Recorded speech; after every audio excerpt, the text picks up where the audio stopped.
Sudah terlihat ya? Oke, jadi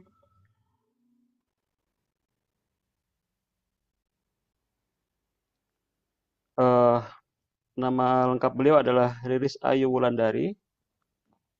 Jadi Ibu Riris Ayu Wulandari adalah seorang eh, energi engineer dengan pengalaman sekitar 6 tahun dalam pengembangan energi terbarukan dan kajian sumber daya energi terbarukan, khususnya pada energi angin, baik di darat, onshore ya, maupun lepas pantai, offshore. Ibu Riris memulai karirnya di industri energi terbarukan pada sebuah perusahaan IPP ya, Independent Power Producer ya kalau nggak salah, yang mengembangkan berbagai proyek energi angin dan matahari. Beliau berfokus pada analisis data angin dan matahari untuk memprediksi produksi energi, serta memastikan bahwa seluruh prosedur dijalankan sesuai dengan standar internasional dan regulasi lokal. Jadi dengan latar belakang keilmuan meteorologi, karena beliau adalah alumni meteorologi, ya, khususnya ilmu atmosfer, beliau bertanggung jawab memimpin dan mengelola kegiatan pengukuran angin dan matahari, serta menganalisis hasil produksi energinya. Sebelumnya beliau juga aktif dalam penelitian di bidang lingkungan atmosfer selama kurang lebih 3 tahun. Saat ini Ibu Riris menjabat sebagai Senior Project Engineer di UL untuk pengembangan proyek energi terbarukan dengan fokus utama pada kajian sumber daya dan energi angin yang mendukung analisis produksi energi secara independen.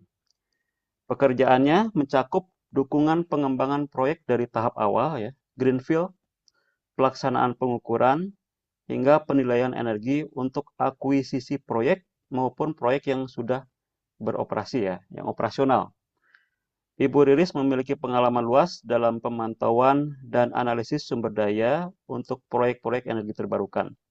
Nah, baru-baru ini beliau telah memimpin kajian energi greenfield dengan kapasitas lebih dari 2 gigawatt, ya, besar ya, di kawasan Asia Tenggara dan Australia, serta melakukan penilaian energi onshore dan offshore dengan total kapasitas lebih dari 5 gigawatt di kawasan Asia Pasifik dan Australia.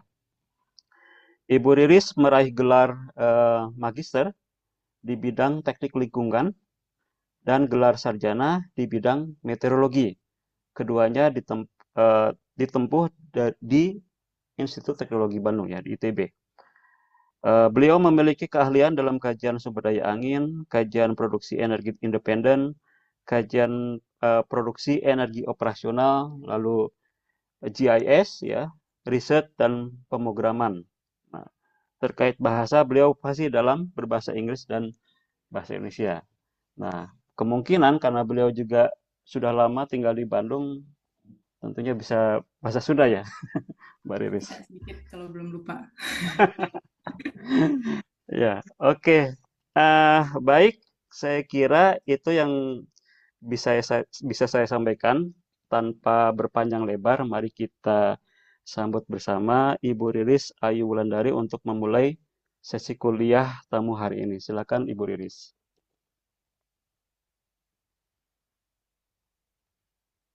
Oke, thank you Pak Mamat.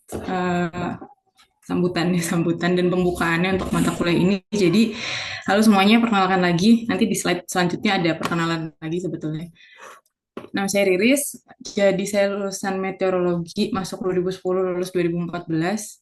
Bedanya ternyata udah jauh juga ya. Sebetulnya 2 tahun yang lalu saya ke kampus juga untuk ketemu sama mungkin kakak kelas yang ada di sini.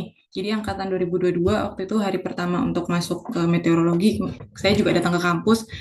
Kebetulan juga memperkenalkan bahwa ini loh ada alumni yang bekerja di bidang renewable energy. Kalau saya fokusnya awalnya sebenarnya fokusnya berawal dari wind and solar, tapi mulai ke sini saya mulai makin fokus dan mengerucutkan fokus saya di wind energy aja gitu. Karena ternyata wind energy pun tuh sangat luas cakupannya. Mungkin nanti kita bisa sama-sama pelajari sambil saya share screen aja di sini.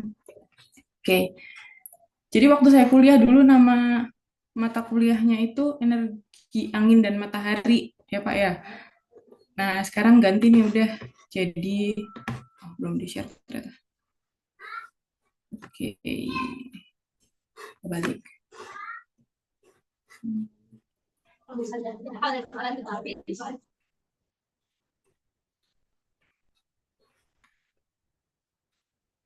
Aduh, sorry ya, saya nggak biasa pakai ini sebetulnya. Biasanya pakai uh, Microsoft Teams. Jadi yang saya share itu yang ini harusnya ya. Yap, oke.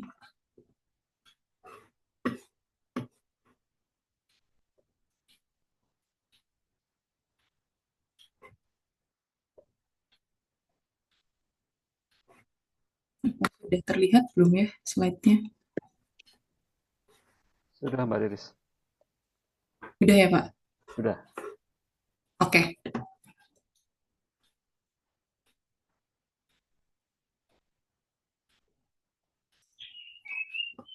Yap.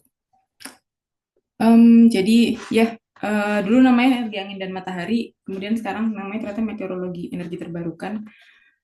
Jadi pada kesempatan ini saya pengen cerita sedikit aja sih, sebetulnya nggak akan banyak-banyak. Nggak tahu ini akan sampai 2 jam atau enggak, mungkin nanti bisa kita saling diskusi juga di tengah-tengah, akan ada pertanyaan dan lain sebagainya, kita bisa saling diskusi. Karena yang akan saya sampaikan itu lebih kepada best practice atau penggunaan di industri. Jadi kita nggak yang kembali kepada formula-formula yang ada delta X, delta pressure dan lain sebagainya, penurunan loctane dan lain-lain. Tapi kita akan langsung kepada bagaimana mengaplikasikannya dan bagaimana kita menganalisisnya. Sebenarnya itu sih yang lebih penting, menganalisisnya. Jadi peranan si meteorologisnya itu lebih kepada bagaimana kita ketika menganalisis hasil yang akan keluar nih dari yang kita kerjakan gitu. Jadi selanjutnya, oke, jadi agenda hari ini kita akan kenalan dulu mungkin ya. Saya akan memperkenalkan sedikit, kemudian cerita tentang bagaimana sih industri wind energy sekarang ini, keadaannya seperti apa. Kemudian saya akan berbagi contoh-contoh hal-hal yang saya biasa kerjakan dalam pekerjaan sehari-hari. Ada 3 kasus, sebenarnya ada banyak, dan 3 ini hanya sebagian kecil aja, tapi semoga kita dapat ada beberapa yang bisa dipelajari dari situ. Kemudian bagaimana kita mempersiapkan diri kalau misalkan emang tertarik di bidang renewable energy ini, summary dan juga ada diskusi. Oke. Kemudian lanjut ke sini. Jadi saya Riris Ayu Wulandari, udah diperkenalkan dengan Pak Mamat sebelumnya. Jadi saya dulunya alumni meteorologi 1281006. Kemudian saat ini sebagai senior project engineer di UL Solution.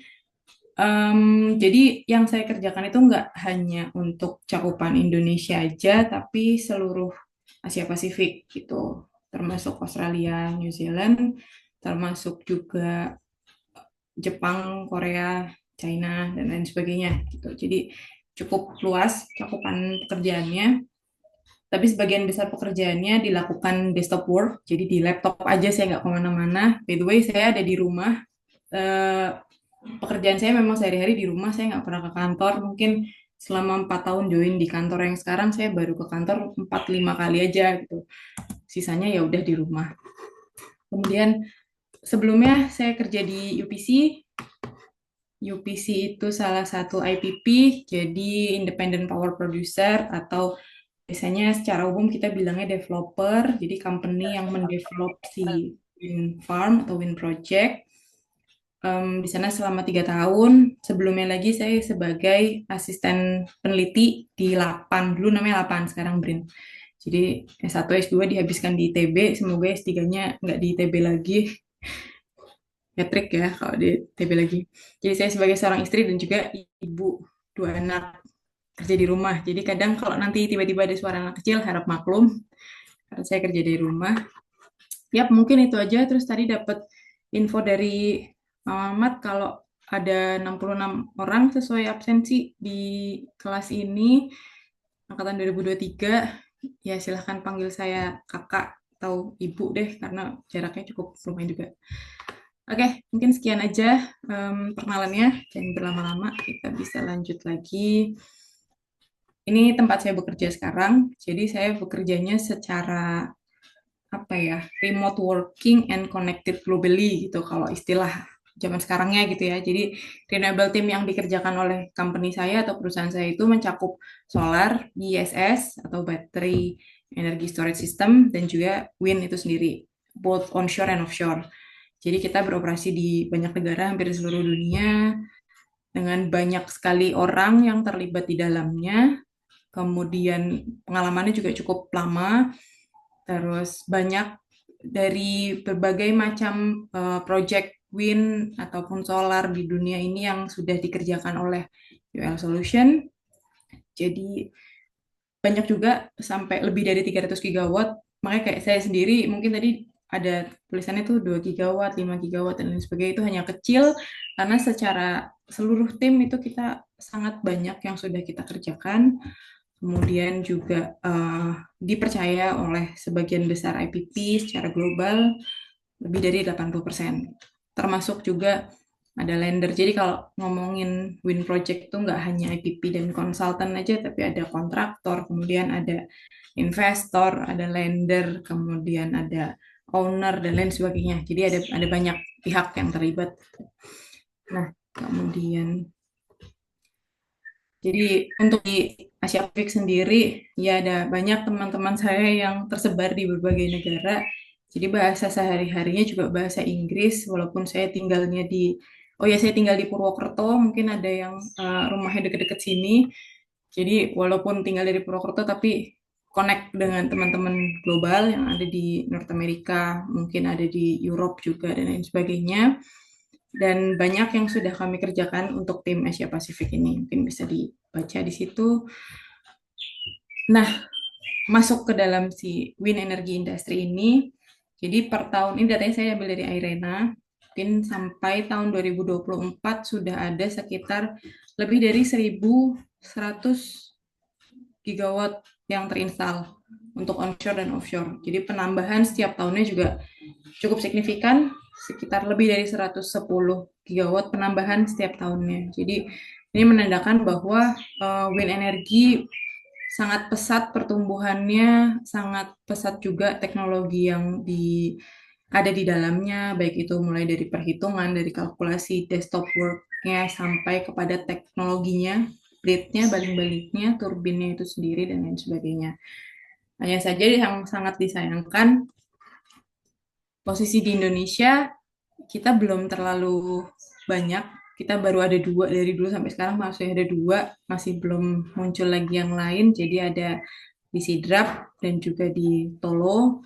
Karena saya sebelumnya bekerja di UPC, saya juga agak kenal dengan Sidrap Wind Farm ini. Dulu setiap bulan saya melakukan semacam operasional assessment, jadi melihat, memantau tiap bulan ini hasil produksinya berapa, kalau turunnya kenapa, pasti itu pada nanya. Ketika orang-orang tahu, oh ini ada lulusan meteorologi, mereka akan tanya, kenapa di bulan ini anginnya nggak ada, atau kenapa di bulan ini anginnya sangat tinggi melebihi kapasitas sehingga energi produksinya harus dipotong dan lain sebagainya gitu. Jadi banyak banyak hal yang bisa meteorologi bantu untuk membantu menganalisis si wind energy ini sendiri. Kemudian yang kedua ada di Tolo. Jadi both of these wind farms located in the South Sulawesi. Lokasi yang lain semoga bisa segera menyusul. Baru-baru ini, sebenarnya nggak baru sih, sudah tahun lalu udah ada di Tanah Laut. Itu yang ngurusnya juga alumni meteorologi juga, sama-sama meteorologi 2010 juga. Cuma saat ini masih menunggu untuk financingnya, jadi menunggu ada investor untuk membangun dari si wind farm tersebut gitu. Jadi semoga ada banyak lagi wind farm di Indonesia. Walaupun kalau kita lihat dari maps di sini, ini mapsnya saya ambil dari Wind Navigator, kebetulan punya UL juga. Sebenarnya di Indonesia itu anginnya kecil gitu. Jadi kalau misalkan kita mau dapat angin yang tinggi ya lokasinya sangat spesifik. Jadi kayak misalkan di ujung sini ataupun di ujung Banten, Jawa Barat, Jawa Timur mungkin kalau tempatnya ada. Kemudian di daerah timur sebetulnya potensi kita sangat besar ya, tapi yang disayangkan adalah tidak ada demand dan tiga nggak bisa dikoneksikan ke Jawa. Belum ada sebetulnya. PLN mungkin merencanakan itu entah di tahun kapan, tapi untuk saat ini itu masih masih belum ada gitu. Jadi kita belum bisa untuk membangun kapasitas yang terlalu besar di bagian timur Indonesia. Jadi sebagai tambahan, ini ada data dari RUPTL sebelumnya. Sebenarnya semua semua orang yang terlibat dalam renewable energy di Indonesia itu menantikan adanya RUPTL 2025-2034. RUPTL itu apa? Itu adalah rancangan umum penyediaan tenaga listrik. Jadi di dalamnya itu mencakup ada renewable dan ada yang non renewable juga, kayak misalkan PLTU dan lain sebagainya. Itu ada semua di sana. Nah, ini saya ambil contohnya untuk yang wind aja. Jadi di RUPTL yang lama itu kapasitas windnya di sini sudah tertera dan di RUPTL itu sudah cukup dijelaskan per lokasi berapa banyak itu juga ada gitu. Cuma sayangnya belum ada yang diimplementasikan satupun dari RPTL yang lama. Oke, kita udah punya tanah laut yang berlokasi di Kalimantan Selatan, tapi itu dia belum juga melakukan konstruksi. Jadi sama aja belum ada gitu yang bisa diimplementasikan. Dan untuk draft RUPTL yang terbaru ini masih ditunggu, masih belum tahu kapan akan launching. Isunya untuk kapasitas wind akan ada tambahan sekitar 5 gigawatt kalau tidak berubah. Gitu. Jadi silakan ditunggu bagaimana ke depannya kelanjutannya untuk wind energy dan renewable energy yang lain yang ada di Indonesia.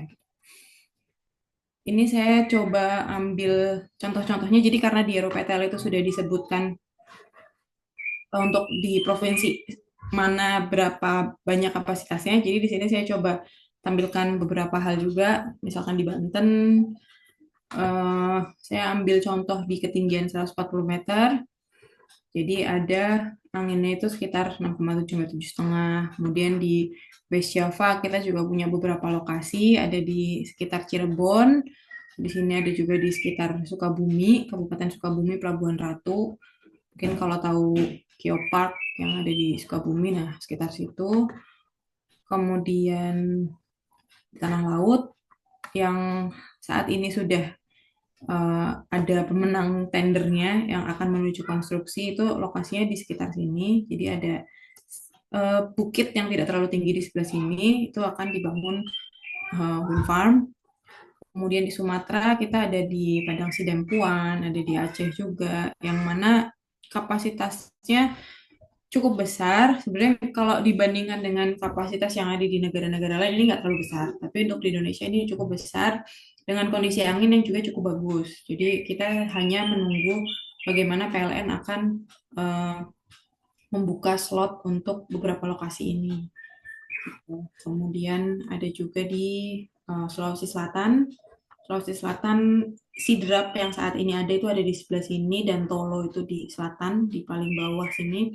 Kemudian untuk lokasi lain, ini saat ini sedang dibuka tendernya oleh PLN, jadi ada beberapa developer ataupun IDP yang mempersiapkan diri untuk mengikuti tender selanjutnya di South Sulawesi. Jadi macam-macam lokasinya, ada yang di sebelahnya Sidrap Wind Farm atau di sebelahnya Tolo Wind Farm, ada juga yang di kabupaten lain yang tidak terlalu jauh tapi juga bagus anginnya.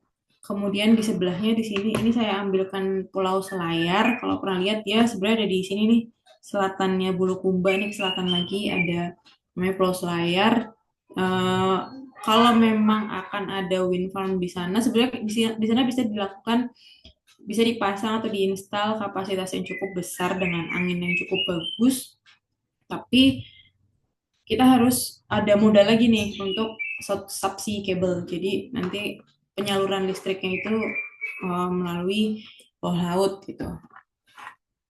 Kemudian sini ada juga di timur sekitar 22 megawatt dan mau besi ini Timor ini adalah daerah dengan saat ini daerah dengan wind resource yang cukup bagus, bahkan sangat bagus. Tapi balik lagi nggak terlalu besar demand di sana. Makanya yang di RUPTL lama angka yang dibuka ini sangat kecil, apalagi 2 megawatt itu sangat kecil karena rata-rata bahkan turbin yang ada di pasaran untuk komersial ya, itu besarnya sekitar 4 ke atas, 4 sampai 5 itu paling banyak.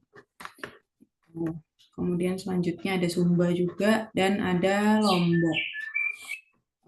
Sebenarnya Lombok ini belum masuk di RUPTL yang lama, tapi lokasinya cukup menarik di sini karena kita bisa lihat ada beberapa daerah dengan wind speed cukup baik di bagian selatan. Gitu. Oke, itu sekilas info yang ada di Indonesia. Kemudian untuk di Asia Tenggara sendiri, sebetulnya baru-baru ini kita juga sudah ada wind farm terbesar. Jadi kapasitasnya itu sampai 600 megawatt. Ini 600 megawatt namanya Monsun. Jadi monsunnya bukan monsun angin tapi memang nama lokasinya itu Monsun Wind Farm gitu. Ini lokasinya di Laos. Jadi eh, mungkin teman-teman ada yang udah pernah dengar juga. Untuk proyek ini lokasinya di Laos. Kemudian developernya ataupun company yang mendevelop project ini itu berasal dari Thailand dan nanti listrik yang dihasilkan itu akan disalurkan melalui EVN. EVN itu semacam PLN-nya Vietnam. Jadi cukup complicated dan sangat menarik karena ini yang terbesar 600 megawatt dengan total turbinnya sejumlah 133 turbin. Turbin yang dipakai jenisnya Envision, mereknya gitu ya, Envision yang berukuran rotor diameternya 171 meter. Kemudian kapasitas satu turbinnya itu 4,5 megawatt. Jadi kalau misalkan teman-teman nanti ke depannya akan melihat kode-kode seperti ini nih, EN171, ini meaning that the turbine is Envision because EN is for Envision and 171 is for the rotor diameter. Kemudian 4,5 megawatt ini adalah kapasitasnya.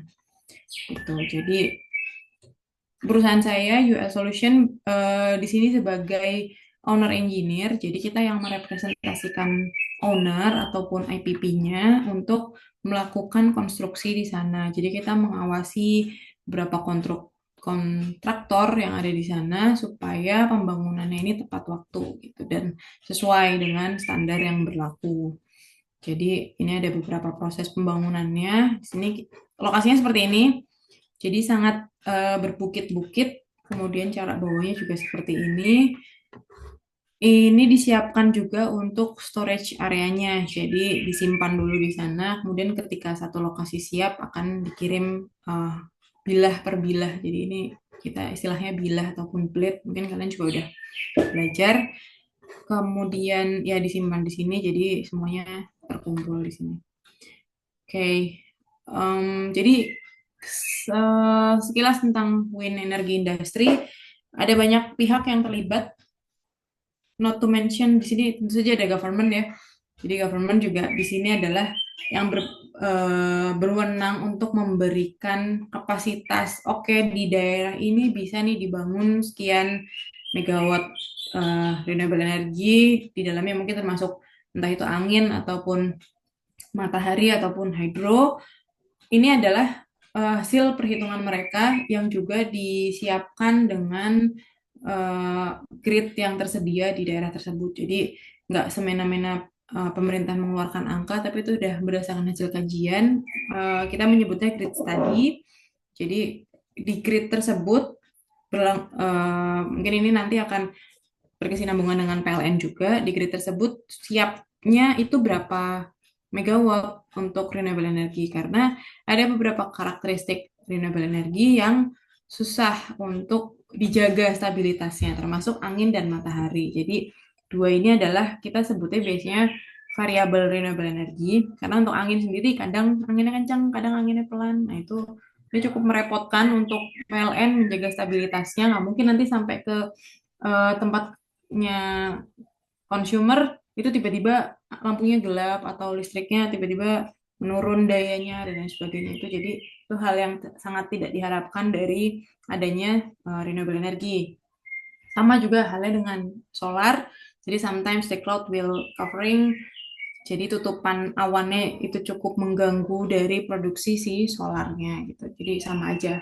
Nah, di sini ada peran government di sini, kemudian developernya ataupun company perusahaan yang mendevelop atau mengembangkan si wind farm tersebut, owner atau pemilik. Jadi biasanya ada beberapa kasus yang wind farm tersebut dibangun oleh perusahaan A, tapi kemudian pada saat operasional ini nanti entah itu dijual atau dialihkan kepemilikannya kepada perusahaan lain, itu. Dan ada juga tipikal seperti itu. Jadi ada macam-macam. Ada juga peran dari EPC. EPC adalah Engineering, Procurement, and Construction, atau sederhananya kita sebut sebagai kontraktor. Jadi dia yang menyiapkan desainnya, dia yang menyiapkan proses pembelian dan lain sebagainya, penyediaan, supply barang-barang, dan juga konstruksinya. Dia juga yang membangun gitu. Ada juga di sini turbine manufacturer, atau kita bisa bilang OEM, Original Equipment Manufacturer. Jadi ya gitu, misalkan tadi Envision yang paling terkenal mungkin saat ini, mungkin teman-teman ada yang tahu, sebelum saya lanjut lagi, nama atau merek turbin angin yang pernah dengar gitu, biar nggak ngantuk nih, kayaknya di Bandung hujan. Oke, tenang aja nih kayak informasi. Jadi ada, kalau yang sekarang banyak ini asalnya dari Cina. Ada Envision, ada Goldwind, ada Dongfang, ada Sunny, dan lain sebagainya. Pernah juga mungkin dengar ada namanya Vestas, ada juga namanya GE dari Amerika, dan lain sebagainya, Siemens Gamesa, dan macam-macam gitu. Jadi itu kita sebutnya sebagai turbine manufacturer atau OEM, Original Equipment Manufacturer. Ada juga peran researcher yang akan sangat membantu, di mana perannya itu bisa waktu kita melakukan pemodelan. Jadi namanya perhitungan seperti ini kan, ini barangnya nggak kelihatan, anginnya tuh nggak kelihatan, dia datang dari mana, dia kencang atau enggak, dia berapa kecepatannya. Nah itu harus ada pengukuran dan juga harus ada pemodelan. Kemudian ada juga di sini peran dari konsultan untuk membantu berbagai pihak, dari developer, investor, government, dan lain sebagainya. Oke, mungkin selanjutnya ada pertanyaan dari saya yang bisa jawab. Mungkin silahkan nyalakan mic-nya aja. Jadi pertanyaannya adalah, sebenarnya saya nyontek dulu. Do you know what is the biggest WTG or wind turbine generator currently can be onshore or offshore? Mungkin ada yang tahu sekarang ini turbin paling besar itu apa, kapasitasnya berapa, dan rotor diameter atau ukuran blade-nya berapa? Silahkan yang tahu, silahkan nyalakan mic-nya supaya nggak ngantuk nih. Nanti lagi lanjutnya. Halo? Mohon maaf, boleh diulang. Nah, pertanyaannya boleh diulang, Kak? Oke. Untuk saat ini, turbin apa sih yang paling besar yang ada di pasaran komersil gitu? Jadi boleh turbin onshore ataupun offshore. Turbin angin ya, bukan turbin air. Yang terbesar itu merek apa, kemudian kapasitasnya berapa, dan ukuran blade-nya berapa?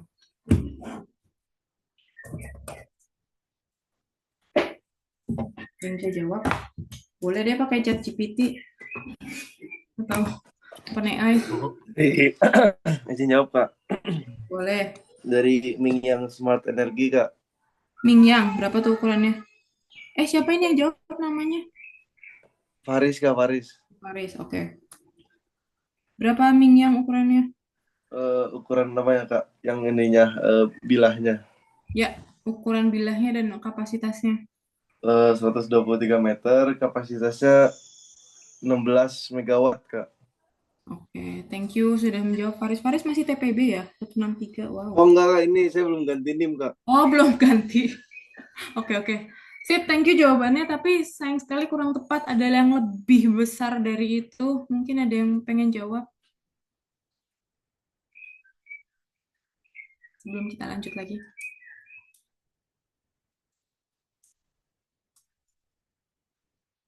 Atau dipilih? acak. Ada hadiahnya, soalnya kalau bisa jawab.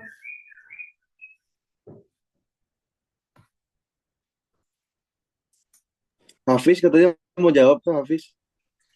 Silahkan saya tunggu sampai ada satu lagi deh yang jawab. Bisa kok di googling atau pakai OpenAI atau apapun itu.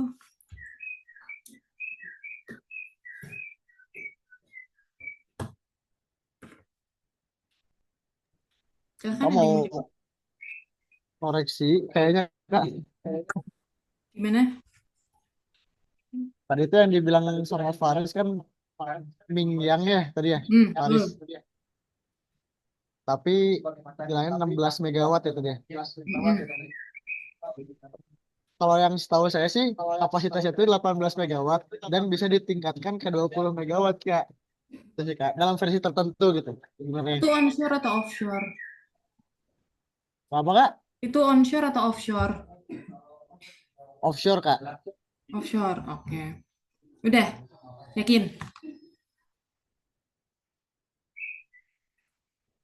It's okay kalau nggak yakin. Enggak yakin. Oke. Ada lagi yang lebih gede lagi nih. Ada lagi yang mau jawab nggak? Kalau nggak ada, ya udah, saya kasih tauin. Kak, mau coba jawab. Boleh. Siapa namanya? Sabrina. Turbin Vestas. Vestas. Vestas Ukurannya di offshore, di lepas pantai. berapa tuh ukurannya? 15 megawatt. Ah, tadi ya? udah ada yang jawab 18 loh. Oh iya. It's Iya. okay. Oke, gak apa-apa. At least kamu mencoba. Oke, jadi untuk saat ini turbin yang paling besar sebenarnya ini baru keluar Oktober tahun lalu. Itu tetap offshore karena ya cenderung lebih mudah bawanya. Kalau misalkan di onshore mungkin kalau kita tadi lihat slide sebelumnya, nah bawanya repot nih. Apalagi kalau posisinya berbukit atau hilly gitu. Tapi kalau misalkan offshore dia karena ya udah aja di laut, ke vessel dan bawanya akan lebih mudah. Makanya di laut itu turbinnya cenderung sangat besar. Nggak besar aja, tapi sangat besar. Jadi yang terbesar saat ini ada itu, mungkin saya kasih tunjuk aja sekalian. Itu ada mereknya Dongfang. Nah, lagi-lagi merek Chinese turbin, tapi walaupun Chinese dia tetap bagus gitu. Jadi dari yang saya kerjakan beberapa tahun ini itu sangat banyak turbin-turbin dari Cina. Jadi selama ini kan pikiran orang-orang turbin Cina nih akan gimana gitu. Tapi ternyata ya enggak juga, tetap hasilnya bagus gitu. Kemudian di sini nah dia bikin 26 megawatt. Jadi satu turbin berdiri dia kapasitasnya 26 megawatt gitu. Jadi ini yang paling besar 26 megawatt. Ukuran diameternya itu bentar, nyontek lagi. Saya nggak hafal. Terlalu banyak. Jadi ukuran rotor diameternya atau ukuran blade-nya ini kalau dihitung secara lingkaran penuh dia itu ukurannya 310 meter rotor diameter. Jadi satu blade-nya itu sekitar 155 meter. Bahkan lebih panjang dari lapangan bola. Kemudian yang sudah dibangun di sana itu ketinggian hub-nya atau hub height ini dari bawah sampai ke sininya itu 185 meter. Jadi kalau di total ketika turbinnya ini bergerak sepenuhnya ke atas 0 derajat gitu ya, itu total ketinggiannya jadi 340 meter gitu. Tapi karena lagi-lagi karena ini di laut, jadi akan lebih fleksibel untuk meletakkan turbin-turbin yang lebih besar. Gitu. Jadi sayang sekali belum ada yang betul jawabannya, tapi ini info yang cukup apa ya? Kalau kata saya menarik sih melihat oh ternyata turbin itu ada banyak macamnya. Oh ternyata size-nya sekian. Oh ternyata semakin tahun dia size-nya sangat-sangat berkembang pesat gitu. Jadi dulu waktu saya kuliah saya jujur nggak tahu apa-apa. Jadi teman-teman yang bisa sebut nama Vestas, Mingyang dan lain sebagainya itu oke lah, kalian mungkin akan passionate kepada wind energy ini. Gitu. Oke, lanjut aja deh. Ini adalah bagaimana saya bekerja. Jadi ada banyak hal yang akan dikerjakan di renewable energy ini. Jadi mulai dari greenfield itu artinya bukan lapangan hijau, tapi nggak ada apa-apa. Jadi karena saya sebagai konsultan mungkin saya akan lebih dari sudut pandang saya sebagai konsultan. Ada beberapa klien company datang, kemudian dia cuma punya boundary, dia cuma punya batas area. Saya pengen menaruh misalkan 500 megawatt di lokasi ini, bagaimana caranya dan lain sebagainya. Itu adalah proses greenfield. Jadi dari sangat awal proses gitu ya. Jadi kita sebutnya site screening and feasibility. Kemudian bagaimana kita masuk ke dalam resource assessment, bagaimana kita mendesain, bagaimana kita melakukan pre-construction, menyiapkan uangnya, proses konstruksinya itu sendiri, sampai akhirnya beroperasi dan kita memantau hasil operasionalnya, atau kita bilangnya di situ asset advisory atau performance-nya, masuk ke grid solution dan juga sampai ke repowering. Repowering ini ketika wind turbine ini udah nggak layak pakai, tapi kita masih ingin mempertahankan lokasi tersebut untuk menjadi wind farm. Apa yang harus dilakukan? Apakah bisa pakai turbin yang lama, cuma diganti gearnya misalkan, atau kita harus totally changing the turbine, etc. Jadi banyak prosesnya. Ini secara detailnya akan lebih, nah silahkan dibaca atau di screenshot atau apa, tapi ini confidential ya, sampai di kalian aja. Akan sangat ada banyak stage, proses panjang, dan nggak cuma meteorologis, nggak cuma engineer, tapi di sini juga kita ada jadi dari misalkan orang legal gitu, orang-orang yang sekolahnya jurusan law, finance dan lain sebagainya, itu sangat berperan di sini. Jadi sampai dari pre-construction sampai dengan nanti beroperasional. Jadi mungkin kalau kita lihat secara engineeringnya aja dulu ya di sini. Ini dari proses pre-construction sampai ke taking over ataupun operasional.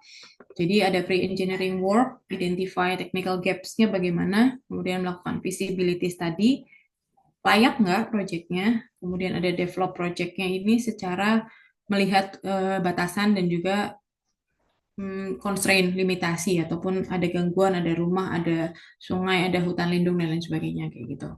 Kemudian ada juga early work, engineering support, kemudian kita bikin detailed engineering desainnya dan direview, sampai nanti technical support ini bagaimana kita mengawasi keberjalanan ketika dilakukan konstruksi, pembangunan, dan juga installation. Itu hanya dari sisi engineering, belum dari sisi yang lain. Sini ada kontrak and komersial, kita menyiapkan kontrak karena tadi yang terlibat itu banyak, jadi banyak kontrak yang disiapkan. Dari segi project management, jadi bagaimana si leader atau project manager ini bisa memanage supaya nanti selesainya ini tepat waktu, bagaimana memanage banyak kontraktor yang terlibat, dan lain sebagainya. Dan juga di sini ada construction management, apalagi konstruksinya gitu. Jadi akan sangat bergantung kepada siapa yang mengerjakan dan siapa yang mengawasi.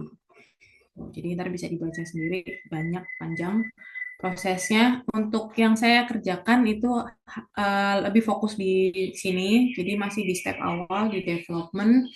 Kita sebutnya sebagai wind resource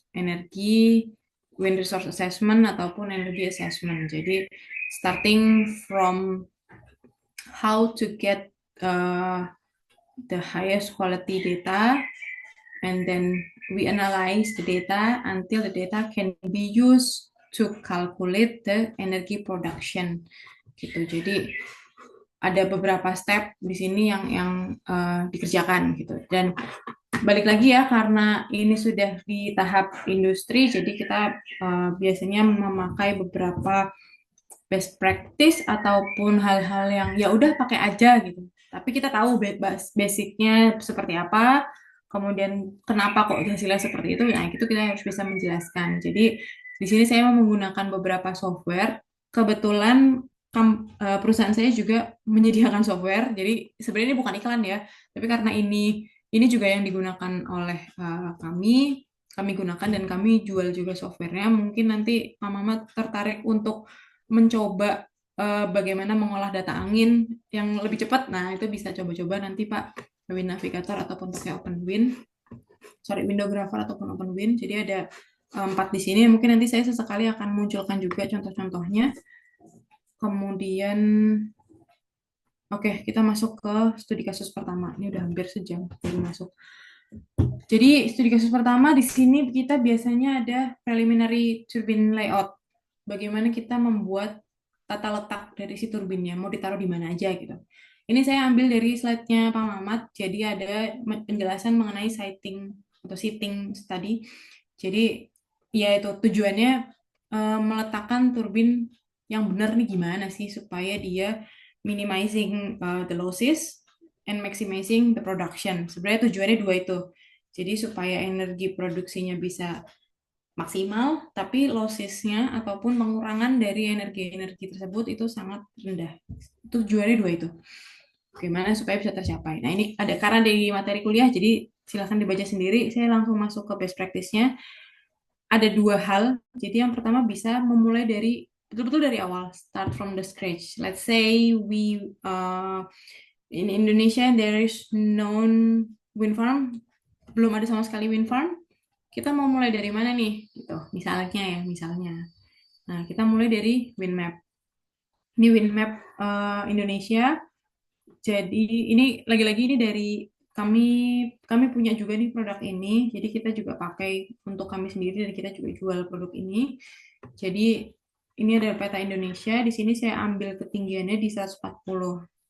Kita pengen tahu nih, kita pengen membuat atau kita pengen mendevelop sebuah wind farm. Di mana ya yang cocok? Karena kalau dilihat dari peta angin yang ada di sini, oke lah, coba kita pilih di Sumba ini.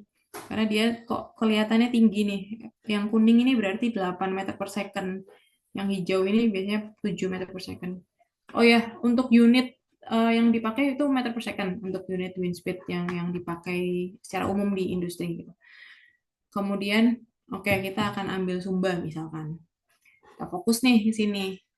Tapi ternyata di Sumba, luas juga ya. Ternyata banyak juga area yang punya wind speed-nya itu cukup bagus gitu. Jadi ada di sebelah sini, ini paling kelihatan.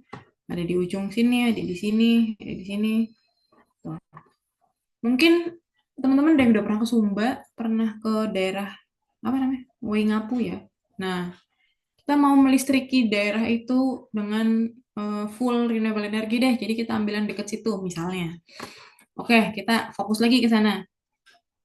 Nah, kita ambil di sini. Kemudian apa yang harus kita lakukan selanjutnya? Kita persiapkan wind map-nya. Jadi yang teman-teman lihat di sini ini namanya wind map atau peta angin gampangnya. Jadi distribusi angin di daerah itu seperti apa sih? Udah nggak asing lah ya anak meteorologi ngomongin map. Kemudian ini adalah peta anginnya, jadi kita akan berfokus di daerah sini misalkan. Nah, ini kita ambil. Apa yang harus dilakukan selanjutnya? Nah, di sini kita akan pakai bantuan software. Kalau untuk saya sendiri, saya pakai OpenWind. Tampilannya seperti ini. Jadi ini OpenWind yang biasa saya pakai sehari-hari. Bentuk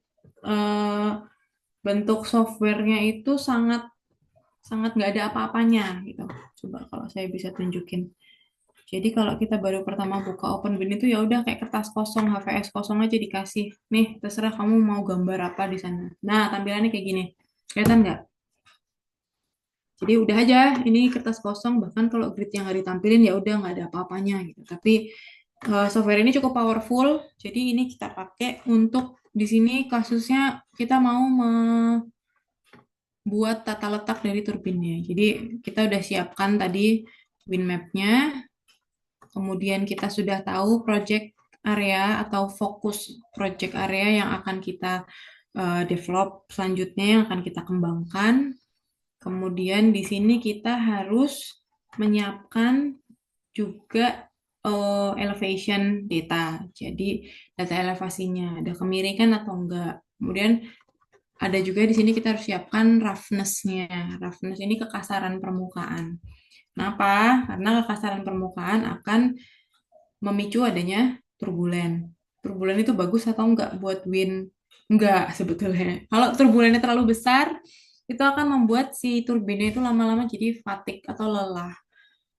Ada kasus di mana turbulen di daerah tersebut cukup besar, jadi ketika turbulennya besar, terus lama-lama si turbin ini dari si naselnya dia ngeluarin asap gitu.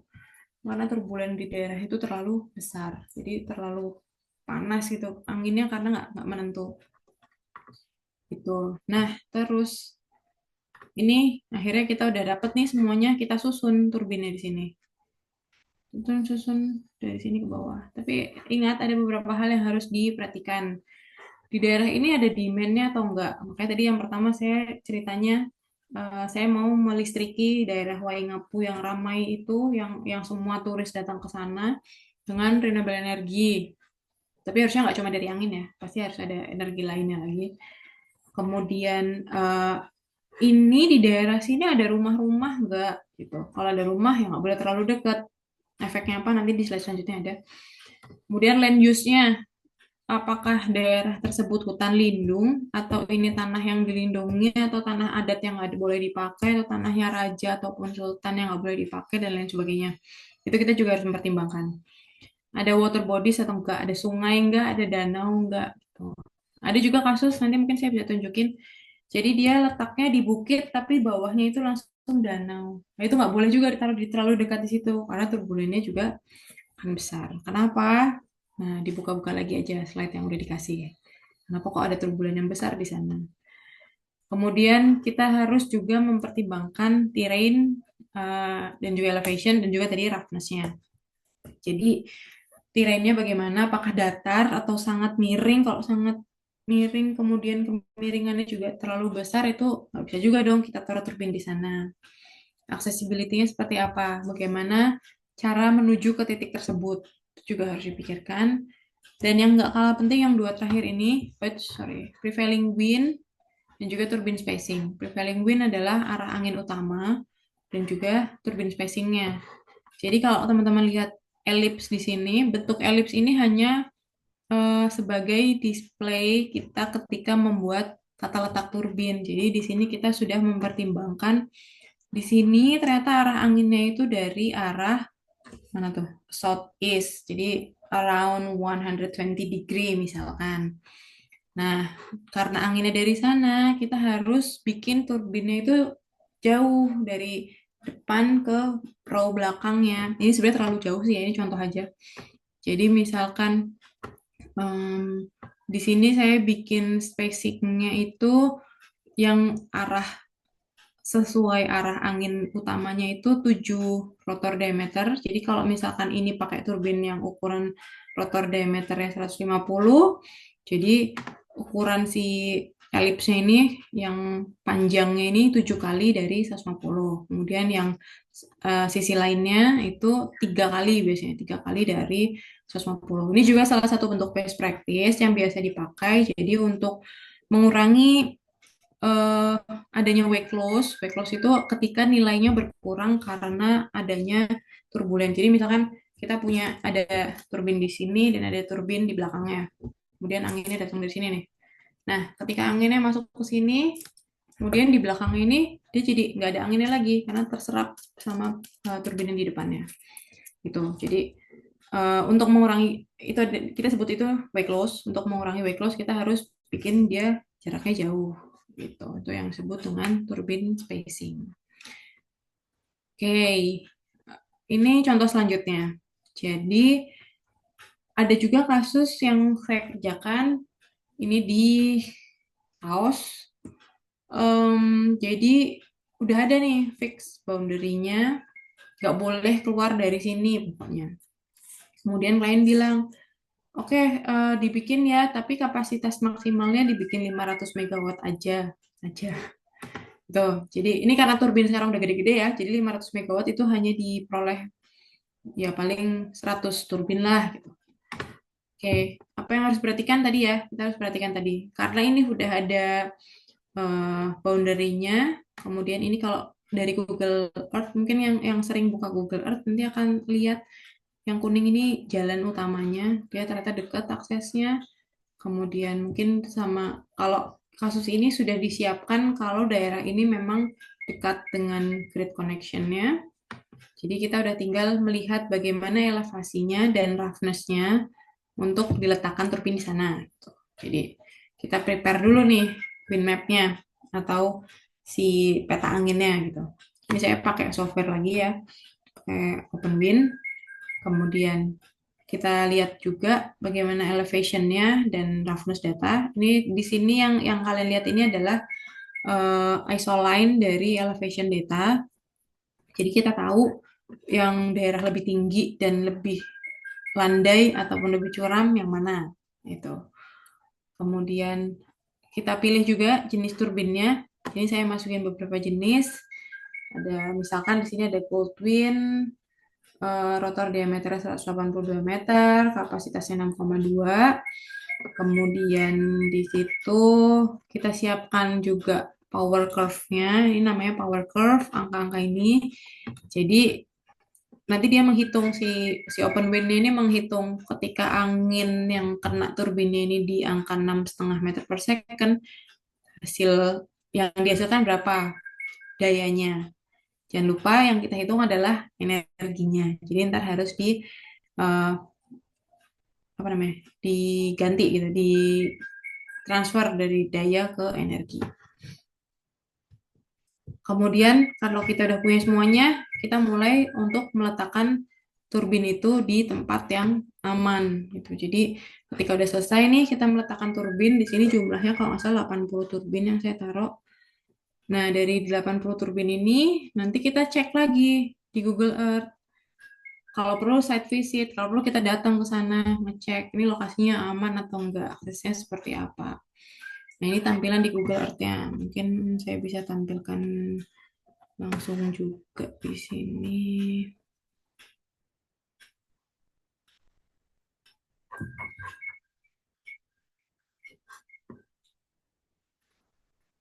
Jadi di Google Earth kita juga bisa cek. Jadi si titik-titik ini adalah tempat di mana kita berencana untuk meletakkan turbinnya. Gitu. Jadi kalau kita lihat di sini landai atau enggak, kemiringannya seperti apa. Nah, ini kita bisa lihat di sini. Oh, ternyata dia masih cukup landai untuk diletakkan turbin. Jadi masih cukup aman. Jadi kita meletakkan di sini. Jadi biasanya setelah melakukan penempatan turbin melalui software, itu kita akan pindahkan lagi ke Google Earth untuk representasinya secara desktop sebelum kita akan menuju ke lokasi tersebut. Tuh, jadi ini seperti ini contohnya bisa dilakukan. Nah, ini hasilnya seperti ini. Itu sebagai contoh kasus pertama. Jadi kita diminta untuk melakukan tata letak turbin. Oke, sebelumnya mungkin ada pertanyaan atau kurang jelas, terlalu cepat dan lain sebagainya. Istilah yang aneh gitu, silahkan ditanyakan.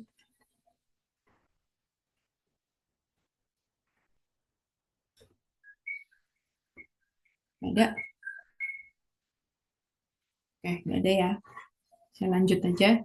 Oh ada, silahkan Jonathan.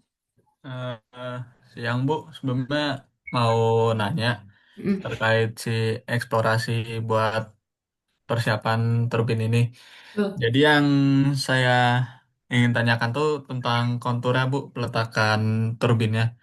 Kan tiap kontur atau ketinggian di daerah tersebut tuh nggak menentu tingginya.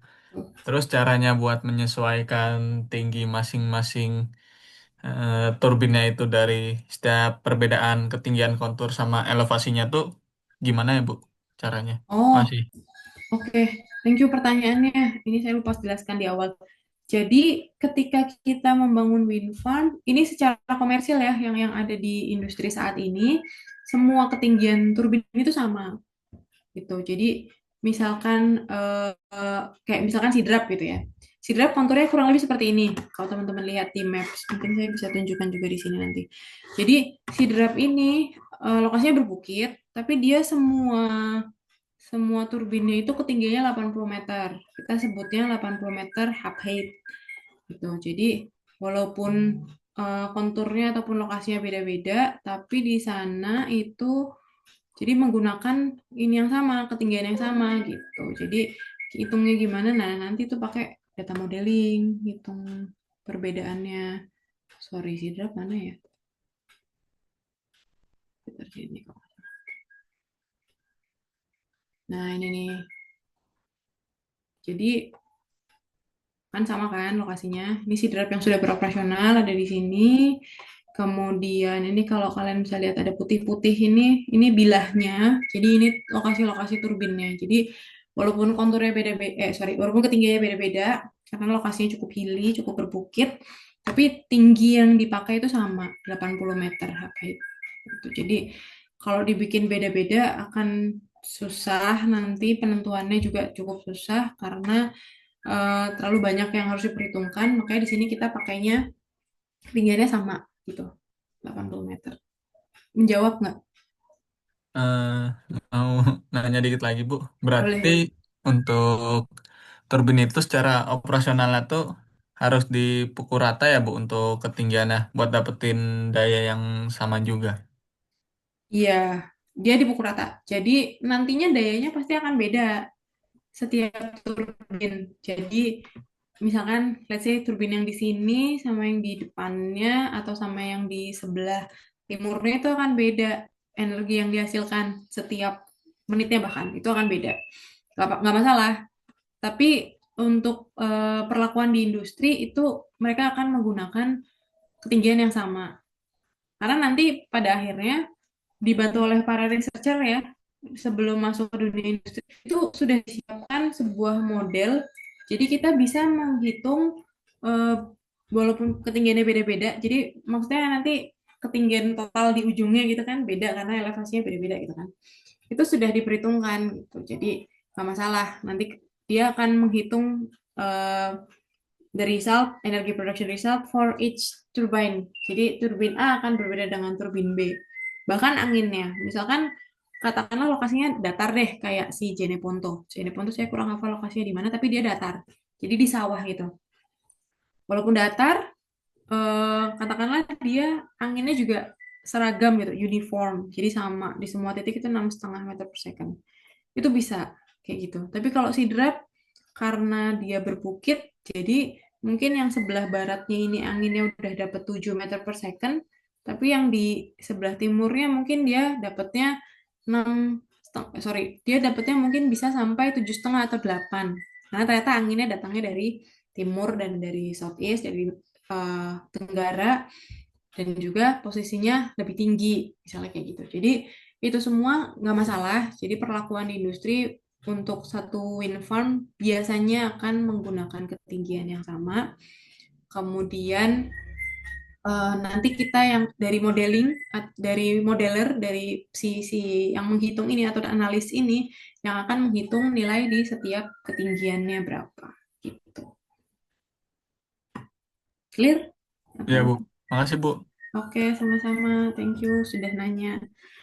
Ada lagi mungkin yang mau ditanyakan sebelum kita lanjut ke studi kasus yang kedua? Baru yang pertama ternyata. Oke, kalau nggak ada saya lanjut dulu aja.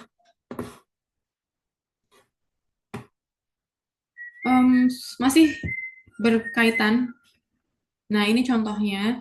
Jadi ada noise analysis map dan ada shadow flickering analysis map. Ini juga bisa kita kerjakan. Ini baru saya selesai kerjakan sebetulnya, jadi masih fresh. Lokasinya ada di Australia. Jadi di sini ada beberapa rumah di tengah-tengah apa nih namanya? Di tengah-tengah si project areanya gitu kan. Nah, kliennya pengen tahu sebenarnya dia kena efek atau kena imbas dari sini nggak, nanti kebisingan ataupun noise yang dihasilkan itu sampai berapa besarnya kalau ada rumah di sini dan kita bikin tata letaknya seperti ini gitu. Jadi ini adalah peta kebisingan, semakin biru semakin tidak bising, semakin kuning di sini semakin bising. Jadi ini ternyata masih ada satu yang melebihi dari batas aman. Jadi dia pasang di lokasi ini, di rumah ini, batas amannya itu 35 desibel, ternyata yang dihasilkan 35,1 desibel gitu. Jadi itu masih melebihi batas aman. Ataupun kalau yang di sini dia akan lebih besar angka kebisingannya, 45 desibel yang diizinkan gitu ya.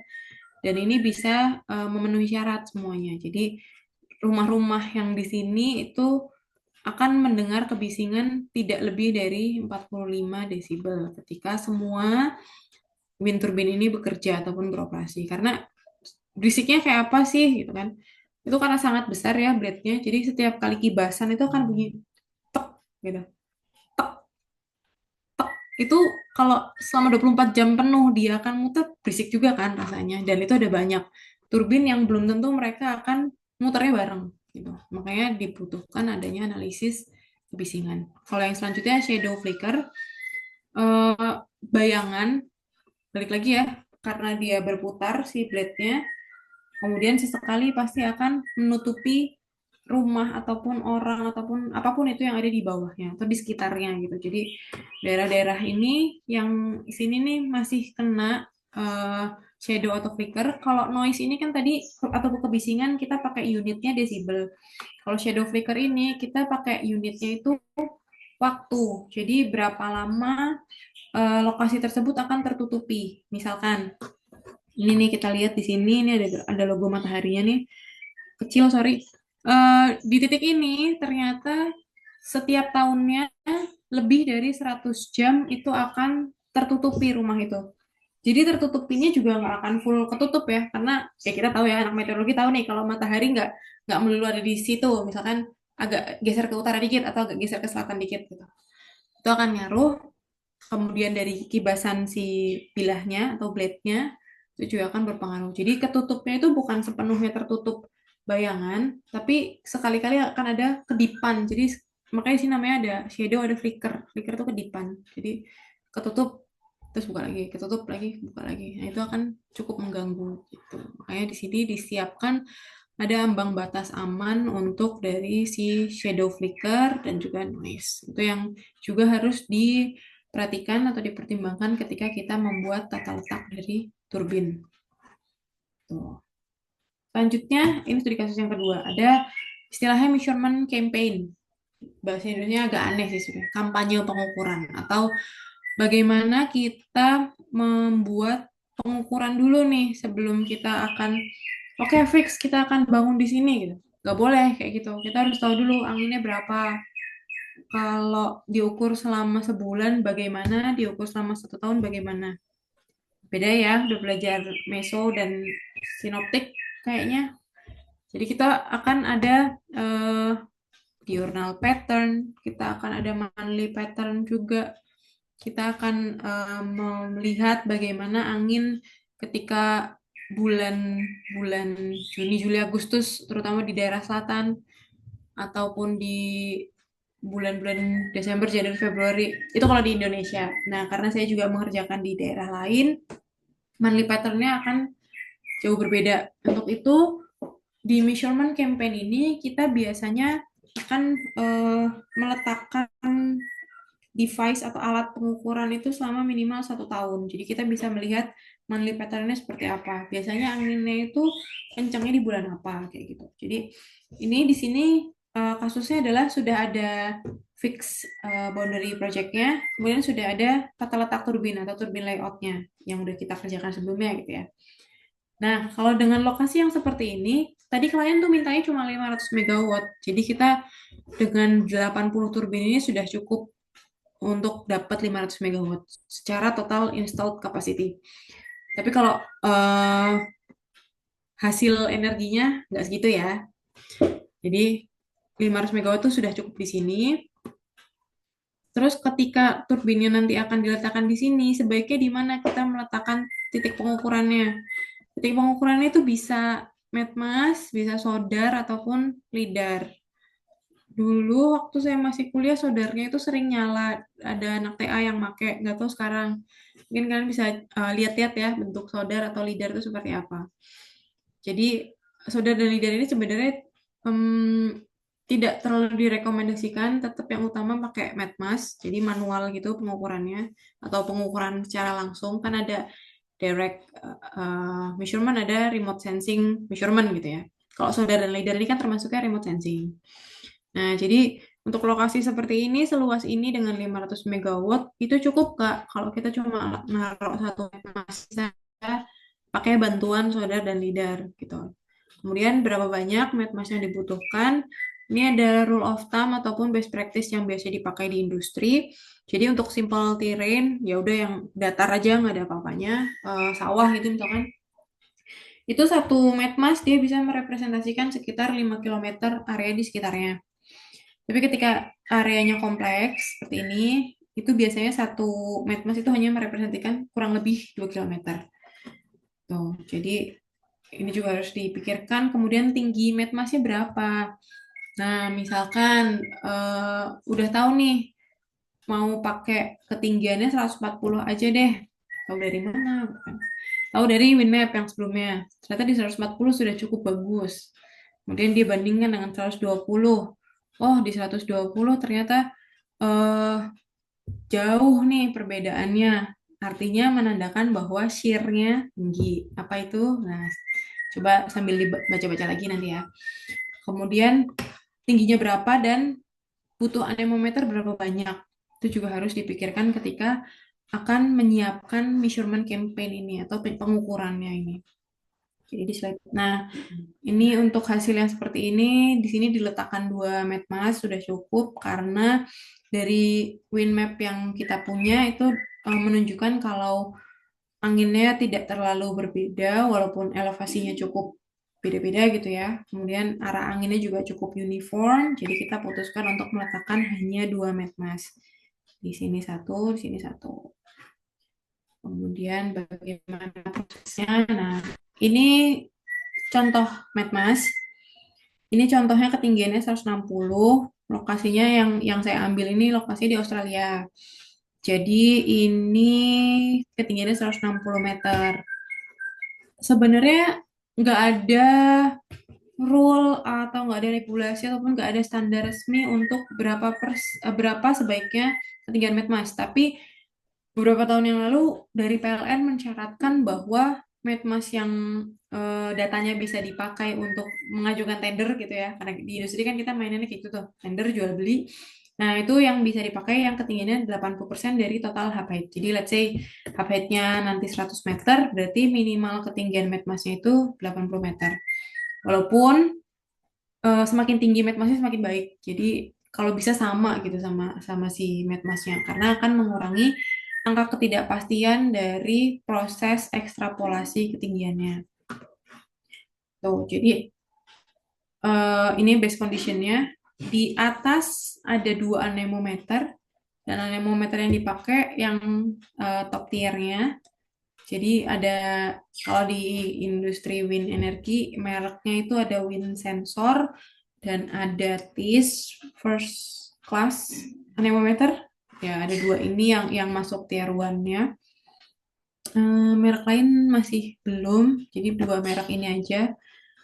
Kalau misalkan duitnya agak berlebih, biasanya developer nih pasang 2 nih di atas. Gitu. Jadi kayak gini misalkan. Terus ada beberapa level, ada 3 atau ada 4 level. Di sini kurang kelihatan ya si medmasnya ditaruh di mana. Tapi biasanya sebagai contohnya kayak gini. Ada 140 meter medmas.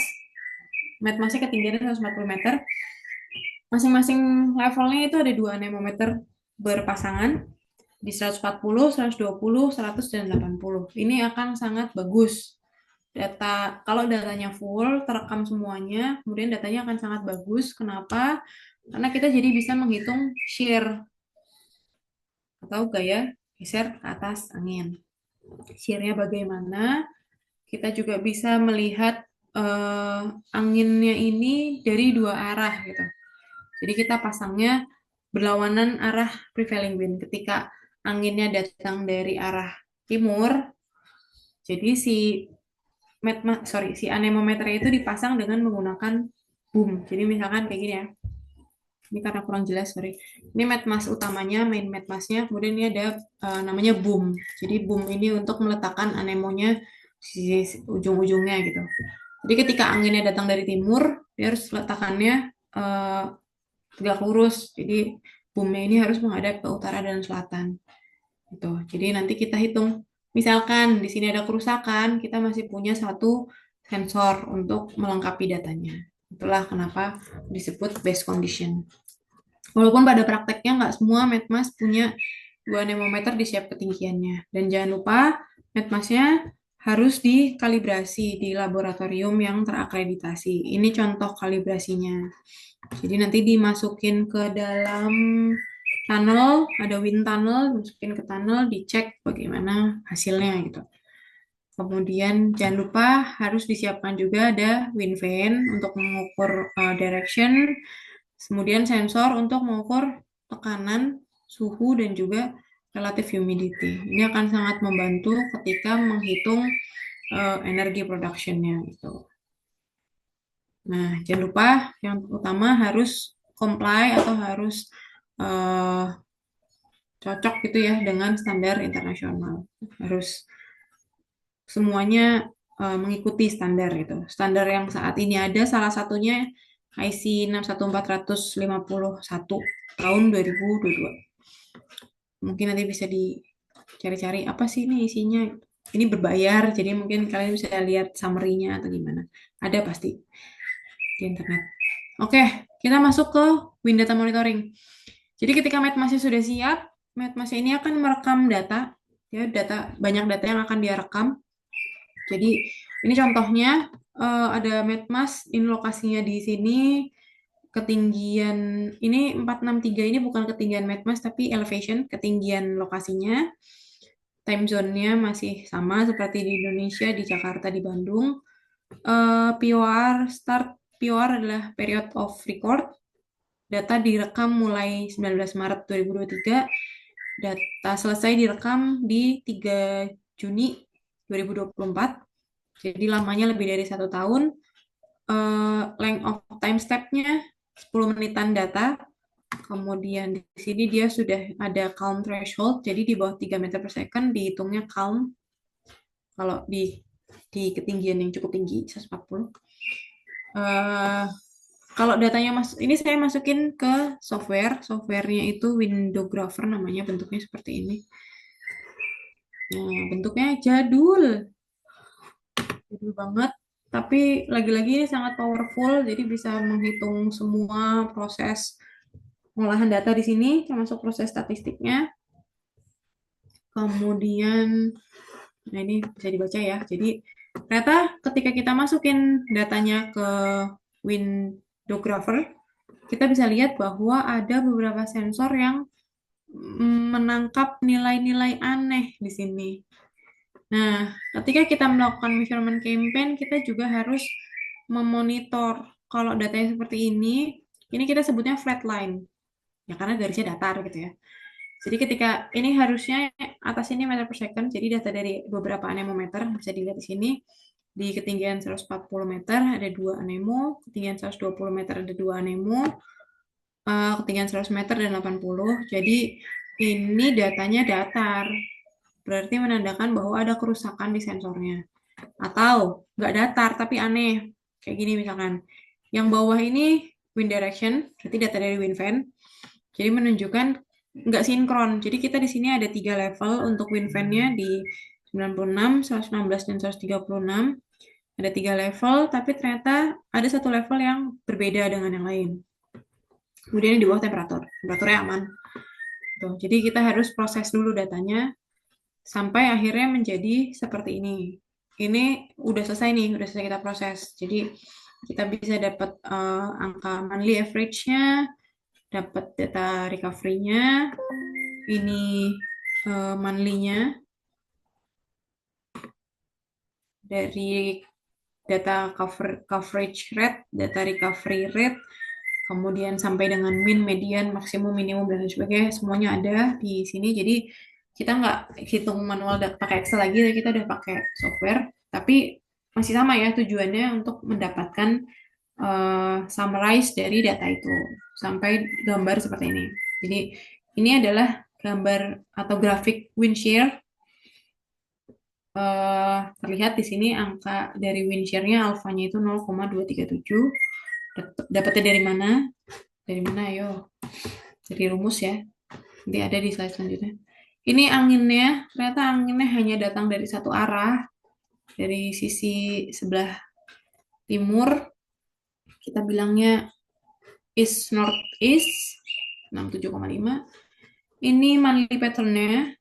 Ternyata ini bukan di Indonesia bagian selatan yang angin kencangnya itu ada di bulan Juni, Juli, Agustus, tapi angin kencangnya ada di bulan November, Desember, Januari. Biasanya tipikal seperti ini ada di daerah utara. Dan ada juga diurnal profile-nya. Di sini diurnal profile-nya cukup landai, jadi nggak terlalu beda jauh antara pagi, siang, sore, malam. Ada satu daerah di Indonesia yang dia diurnalnya cukup menarik. Jadi dia anginnya itu kencang ketika malam, kemudian waktu siang hari anginnya pelan.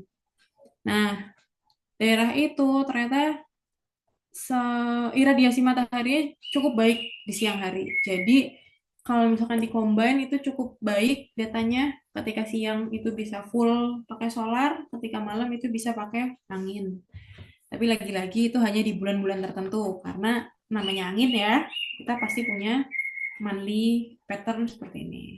Gitu. Itu bagaimana meteorologis akhirnya menganalisis data-data yang dihasilkan dari MapMass tersebut. Mungkin nanti analisis kalian harus lebih jago ya, karena sudah dibekali dengan berbagai macam ilmu di mata kuliah ini. Gitu. Oke, lanjut. Ini studi kasus yang ketiga, atau ada pertanyaan dulu sebelumnya? Sebelum kita lanjut.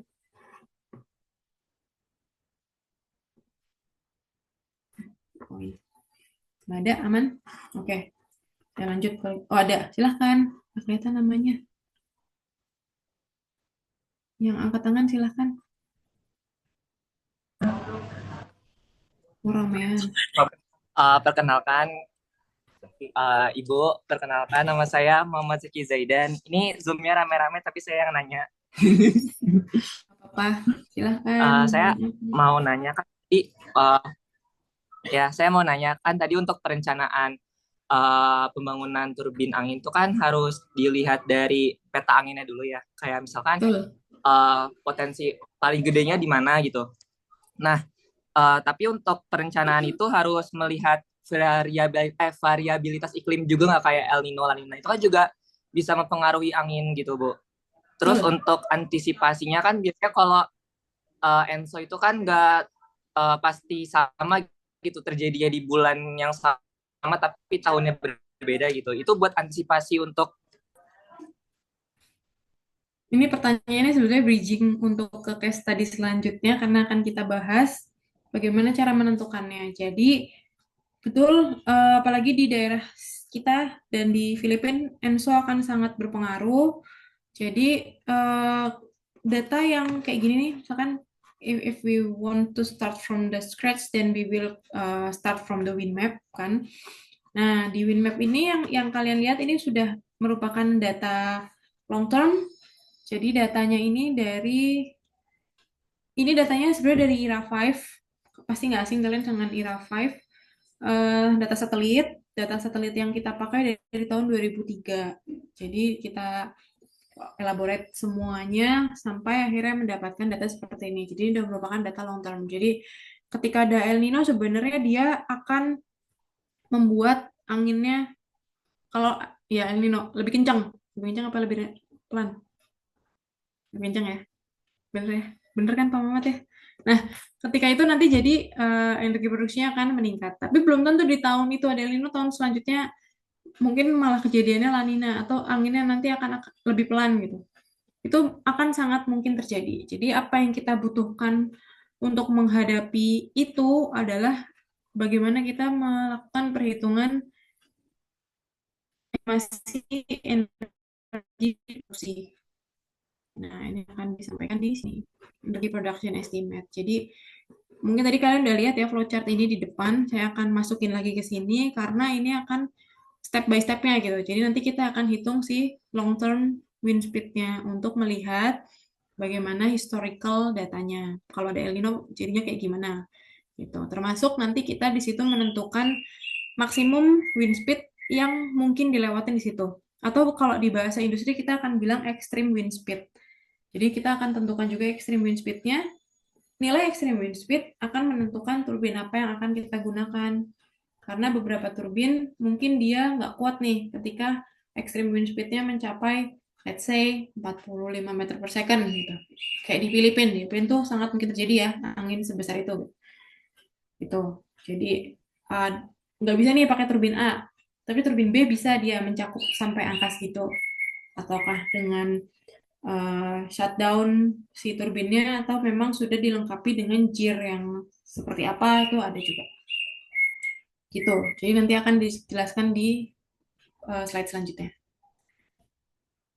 Belum menjawab ya, tapi siapa tahu ada pertanyaan lain sebelum kita lanjut.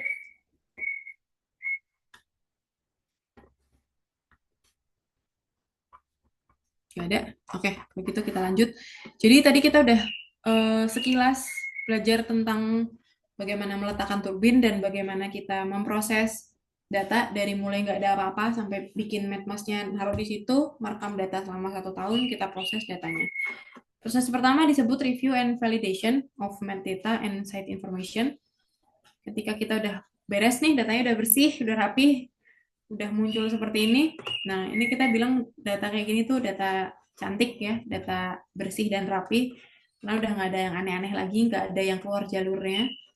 Ketika datanya udah seperti ini, kita bisa lanjutkan menghitung long term wind speed di titik MatMask atau disebutnya MCP, measure, correlate, and predict, gitu, untuk mendapatkan nilai long term.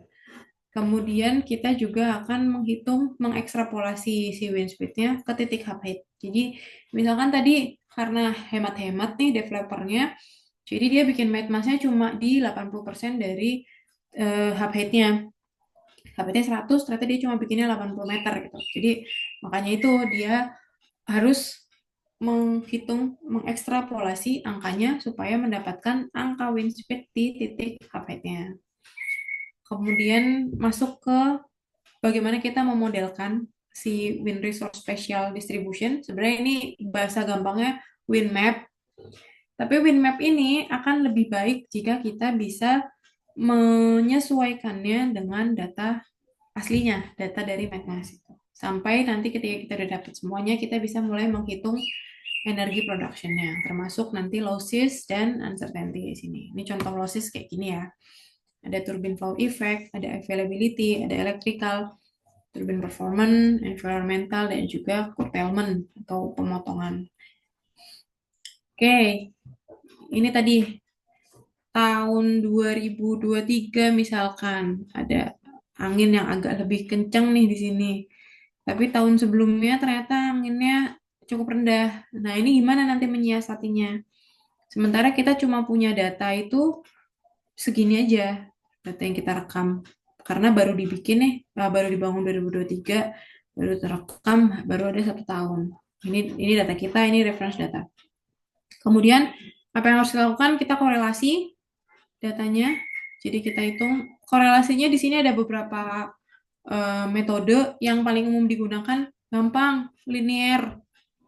Jadi, X plus B sama dengan C, dah gitu aja. Pakai linear. Itu yang paling mudah dilakukan ya, walaupun ada beberapa metode lain.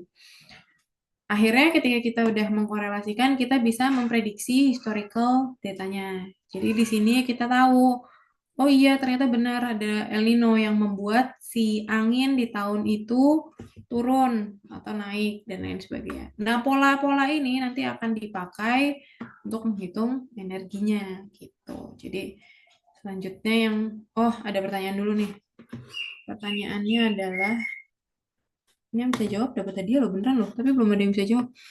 Karena saya menyebut reference site atau reference data, contohnya IRA5, can you please mention 3 other reference data? Anything can be from other satellites or maybe direction measurement. Silahkan, mungkin ada yang mau jawab. Sebutkan 3 contoh data reference lainnya. Temannya IRA5.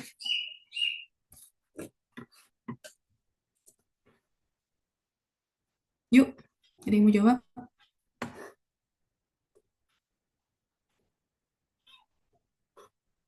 Wah, anteng aja nih. Gak ada, beneran. Kalau gak ada yang jawab ya gak saya jawab juga sih. Diahnya menanti, gak ada, tetap aman. Hilang. Nah, oke deh kalau gitu. Saya lanjut aja ya. Tapi konsepnya di sini udah ada. Ada data reference, ada data yang diukur, kemudian kita korelasikan dan kita prediksi. Ini idenya dari MCP-nya. Kemudian, nah ini tadi ketika kita masuk ke step extrapolate wind speed untuk mengukur di height. Jadi, let's say seperti ini ada turbin ketinggiannya 80 meter, sementara kita cuma punya mass di ketinggian 50 meter yang anginnya sebesar 7 meter per second.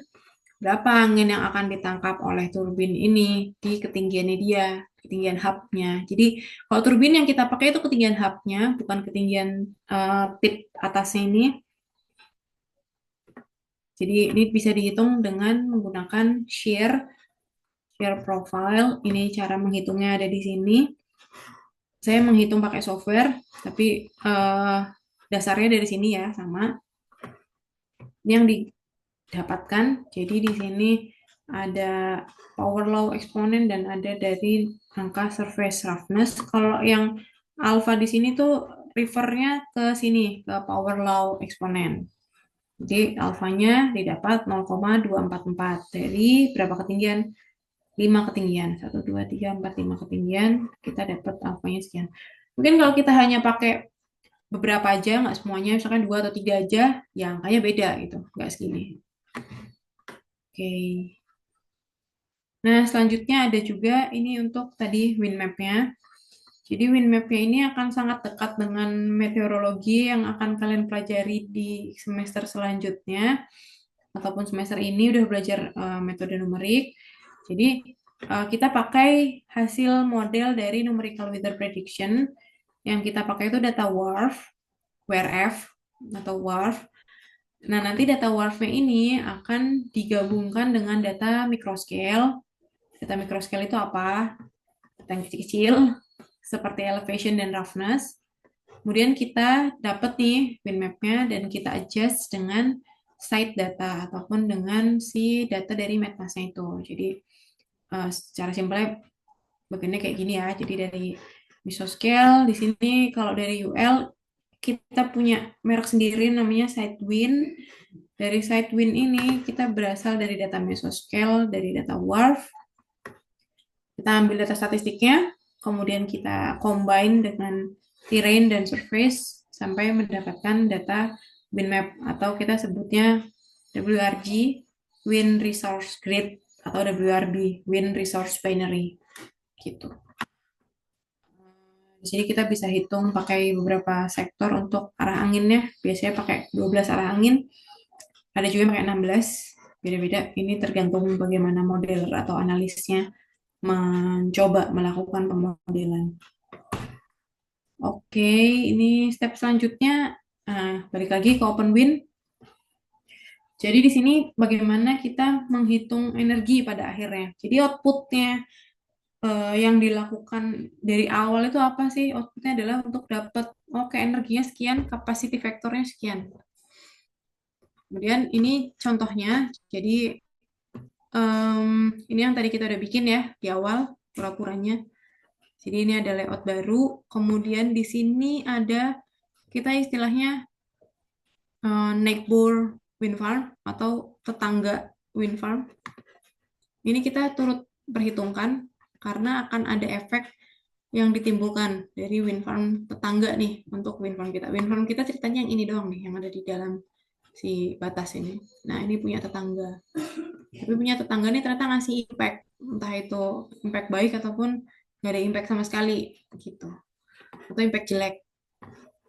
Jadi yang perlu disiapkan, turbin layout-nya disiapkan, kemudian turbin operational specification-nya disiapkan, power curve-nya, thrust coefficient-nya, wind resource modelnya disiapkan, dan juga losses assumption. Apa sih losses? Dari tadi ngomongin losses. Nah, ini real demonya saya masukin sini aja.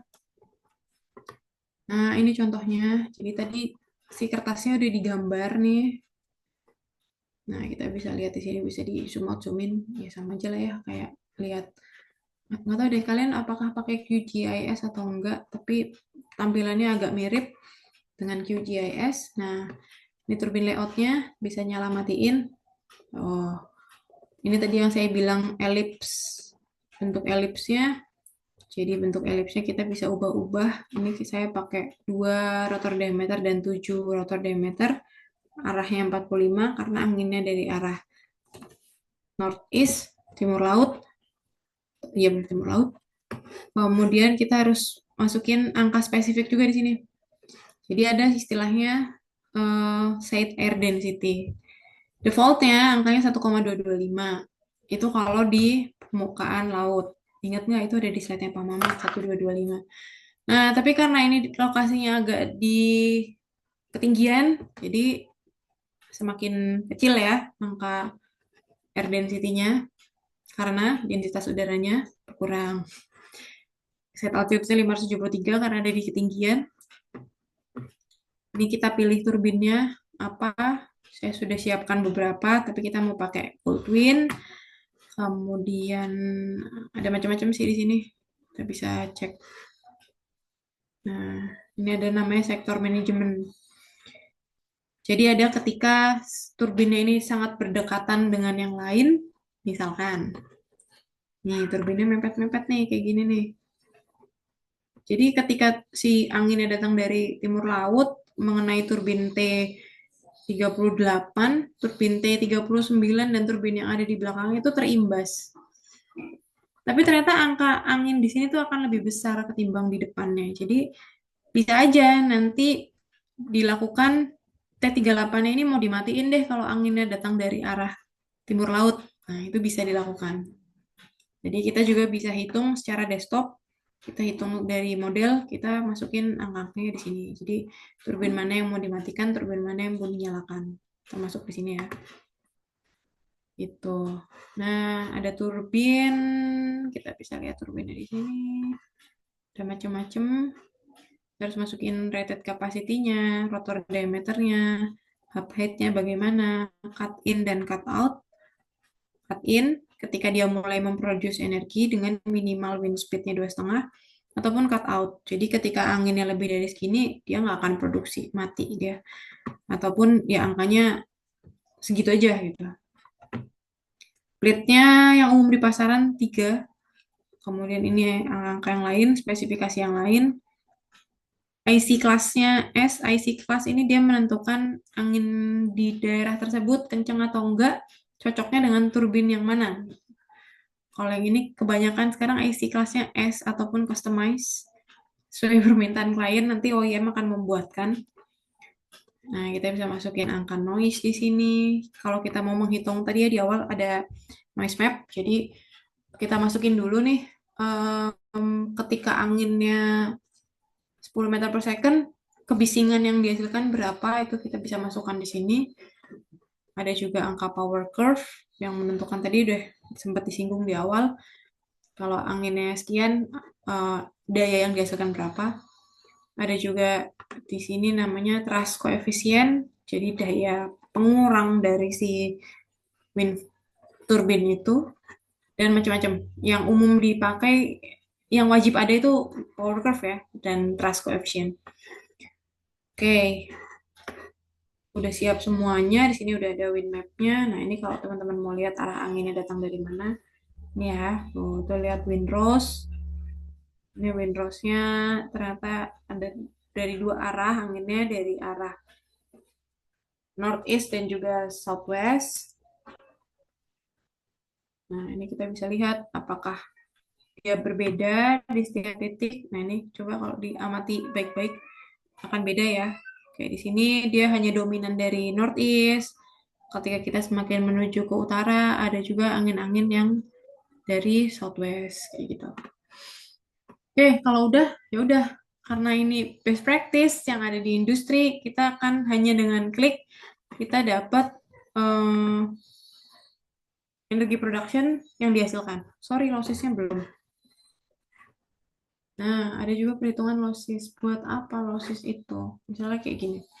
Jadi ada beberapa tipikal energi losses. Yang pertama ini ada power curve adjustment.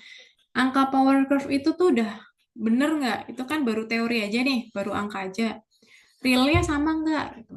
Ternyata realnya beda dari yang udah-udah nih, dari yang sudah beroperasional. Jadi biasanya ketika udah ada wind farm yang beroperasional, kita akan bikin assessment lagi untuk menilai apakah lossesnya masih bisa dipakai atau enggak gitu. Ternyata dari operasional wind farm dia membuktikan bahwa power curve-nya itu beda sama yang aslinya. Ternyata akan lebih sedikit gitu. Jadi di sini kita akan pakai angka misalkan normalnya sekitar 2 sampai 1,5 sampai 2 gitu. Kemudian ada high wind control hysteresis ketika anginnya sangat tinggi seperti apa. Kemudian losses karena wind shear-nya misalkan atau karena performance-nya dia. Ini kita bisa masukin angka-angka di sini. Ada dari turbin performance itu sendiri, bagaimana dari performa si turbin, ada juga dari availability. Availability itu tadi ya, jadi yang saya ceritakan misalkan turbinnya mau dimatiin dulu supaya anginnya dia fokus ke turbin di belakangnya. Itu masuknya ke availability, turbinnya matinya sering atau enggak. Kemudian berdasarkan kontraktual dan non kontraktual ada namanya maintenance. Jangan lupa turbin harus rajin di maintenance juga, harus dicek juga dalamnya seperti apa, ada kebocoran oli atau enggak, sesimpel itu, ada baut yang lepas atau enggak, sesimpel itu harus matiin turbin. Jadi itu harus masuk ke sini angka availability. Ada secara elektrikal, tentu saja ada beberapa listrik yang hilang karena disalurkan melalui kabel. Jadi dari turbin, kemudian kita salurkan ke kolektor, dari kolektor sistem kita salurkan lagi sampai akhirnya masuk ke PLN. Itu berapa yang hilang sepanjang perjalanan listrik itu harus diperhitungkan. Itu namanya istilahnya electrical losses. Ada juga environmental, misalkan ada salju dan lain sebagainya, bukan di Indonesia tentu saja. Ada blade degradation, semakin lama blade-nya ini akan turun kualitasnya, terutama kalau di daerah laut, pinggir laut gitu ya. Loss temperature shutdown loss ini berkaitan sama icing tadi. Kalau temperaturnya terlalu rendah, biasanya turbinnya juga nggak mau nih kerja. Ada rentang suhu supaya turbin ini bekerja secara optimal. Light access, lightning, dan lain sebagainya. Lightning ini kilat, juga berbahaya, harus dimatikan. Nah, kemudian ada curtailment di sini. Curtailment adalah pemotongan listrik. Yang paling mudah adalah loss due to grid curtailment. Ternyata listriknya berlebih, sehingga gridnya atau substationnya dari PLN tidak mampu menampung keseluruhannya. Nah, itu akan dikurangi. Jadi ketika sebelum masuk ke PLN, dia udah dikurangi dulu nih energi production-nya. Gitu. Dan kita tinggal hitung energi capture, kita hitung listriknya seperti apa, hasilnya seperti apa gitu, sampai akhirnya nanti kita nemu. Oke, kita balik sini ya. Nah, ini losses tadi yang baru dijelaskan ada di sini. Nah, ini hasilnya. Jadi hasilnya nanti kita rapikan lagi. Ini kebetulan formatnya format dari UL solution. Jadi yang utamanya yang dilihat itu per turbinnya bagaimana kondisinya dan juga keseluruhan.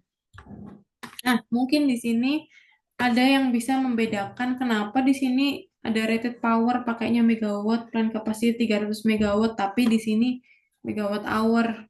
Ada yang bisa menjelaskan mungkin bedanya dan menghitungnya bagaimana? Jangan sia-siakan hadiah yang sudah disiapkan. Oke, 5 menit lagi. Nggak ada? Wah, nggak ada beneran nih. Jadi,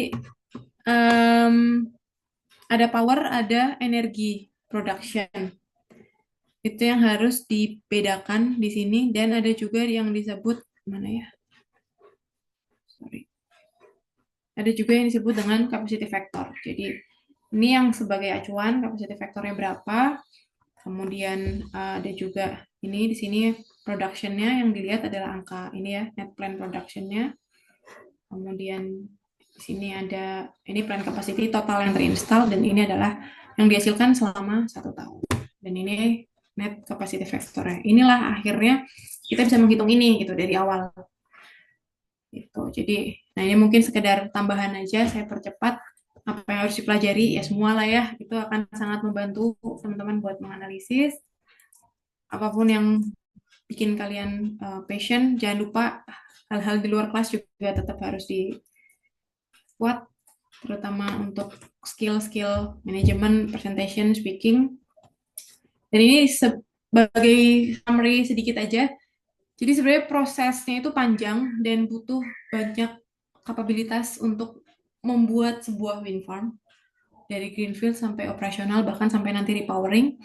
Dan di wind energy sendiri ada part penting yang harus dipegang oleh meteorologi untuk membantu menganalisis dari karakteristik angin tersebut sehingga memunculkan atau menghasilkan energi yang diproduksi berapa.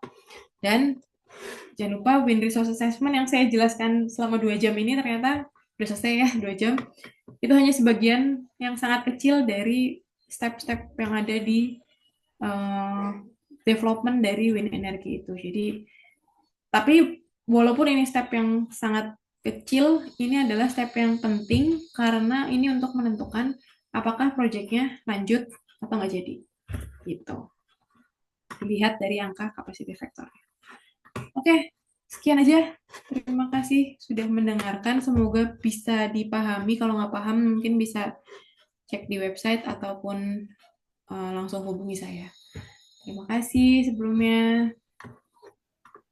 Baik, terima kasih Mbak Riris. Ini kuliahnya sangat bagus ya, menarik, informatif ya, dan inspiratif gitu. Jadi materinya itu tidak hanya memperkaya pemahaman tentang energi angin, praktik di lapangan, tapi juga membuka wawasan bagaimana menerapkan ilmu meteorologi di dalam dunia kerja yang sesungguhnya begitu kan. Kalau di kuliah kita kan berdasarkan buku saja gitu kan, hanya di lab buku begitu. Nah, setelah mendengarkan atau menyimak materi dari Mbak Riris, tergambar luas ternyata begitu ya penerapan meteorologi di bidang energi terbarukan ya, sangat bermanfaat. Jadi saya kira ini buat mahasiswa, ini bisa menjadi tambahan pengetahuan yang berguna. Nanti bisa juga jadi inspirasi buat tugas akhir nih mahasiswa ya. Buat tugas akhir, riset sampai nanti Anda memikirkan karir di depan di masa mendatang seperti apa. Apakah dengan mendengar pemaparan dari Mbak Riris ini, wah, saya jadi tertarik nih untuk bisa bekerja di bidang energi terbarukan. Jadi, nah, Anda jadi ini semakin tertantang atau semakin termotivasi itu belajar meteorologi yang nanti arahnya itu ke energi terbarukan seperti yang Mbak Riris sekarang berkarirnya di sana gitu ya. Itu mudah-mudahan. Baik, ada waktu sedikit sekali ya di sini. Satu mahasiswa saya persilakan ya untuk bisa menanyakan.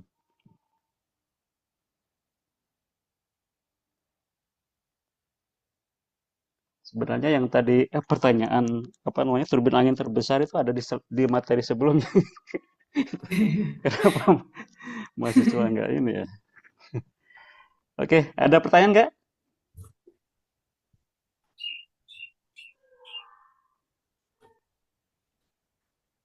Ada pertanyaan lagi? Cukup jelas atau sangat bingung ya? Saya Tentang kalau kira bingung silahkan hubungi saya.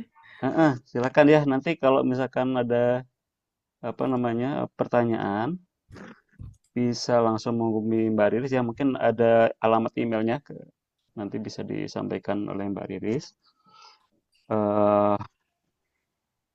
Untuk selanjutnya saya sekali lagi mengucapkan terima kasih banyak nih Mbak Riris ya atas materinya yang sangat luar biasa. Kemudian sebagai bentuk ungkapan terima kasih, jadi dari Prodi Meteorologi memberikan apa namanya semacam ini sertifikat penghargaan ya kepada Mbak Riris Ayu Wulandari karena telah menjadi dosen tamu di mata kuliah meteorologi terbarukan yang dilaksanakan di semester ini. Mudah-mudahan di semester berikutnya atau di mungkin tahun depan kalau ada metodologi terbarukan akan terus ada gitu, akan terus dilaksanakan. Mohon berkenan untuk datang kembali Mbak Riris untuk bisa menjadi dosen Banyak tetap. teman-teman yang lain yang berkarir di bidang yang hampir sama. Nah, mungkin nanti Iya, bisa dari ini sih Mas sebenarnya, Pak, sorry, dari pihak IPP ataupun developer kayak gitu. Jadi mungkin nanti akan beda ya sudut pandangnya gitu. Jadi akan sangat ini sih bagus gitu jadi diskusinya. siap Mbak Riris. Oke, eh, sekali lagi saya ucapkan terima kasih dan penghargaan yang setinggi-tingginya kepada Mbak Riris. Semoga Mbak Riris selalu diberikan kelancaran, kesuksesan dalam setiap kegiatannya, ya, baik di proyek maupun aktivitas profesional ke depan. Baik, saya kira demikian kuliah tamu hari ini. Terima kasih atas perhatian dari para mahasiswa yang sudah hadir, gitu ya. Sampai ketemu di pertemuan selanjutnya di kelas ya, begitu. Terima kasih Mbak Riris. Terima kasih. Ya, Assalamualaikum warahmatullahi wabarakatuh. Waalaikumsalam. Makasih Pak, Bu. Makasih, Pak. Makasih, Bu. Terima kasih Pak. Terima kasih Pak, Bu.